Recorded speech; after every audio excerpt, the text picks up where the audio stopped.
Hello everyone, खुलुमबाय लोगोफोर दिनै आङो नोंथांमोनजों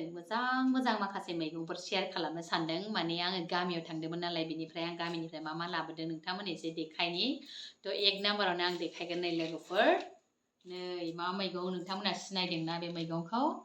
मैगंखौ जाबालायनो सानाय सुनाय सिं सानाय सिनस्रि हारा सानाय हामोनो थ' बेखायनो आं लाबोदों आरोना बुरि थखन होनो लोगोफोर बुरि थखन बेखौ जानांगौनो बिनिफ्राय नै आं लकेल मैगं मा लाबोदों नै नायदो लोगोफोर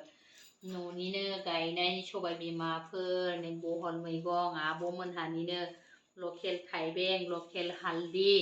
लकेल खारदै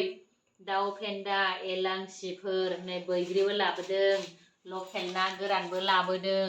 थ' बेखौनो लाबोदों आरोखि आंना लोगोफोर बेखौनो नोंथांमोनजों एसे शेयार खालामनो लुबैलायबाय आरोना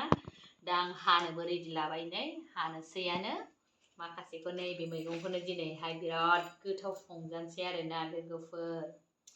बिराद यामि गोदै देहाखौबो थान्दा मोनलायलायोना मोनाबो बायनानै जा आरोना बुरि थखन मैगंखौ जानांगौनो थ' बेखिनियानो लोगोफोर एसेनोसै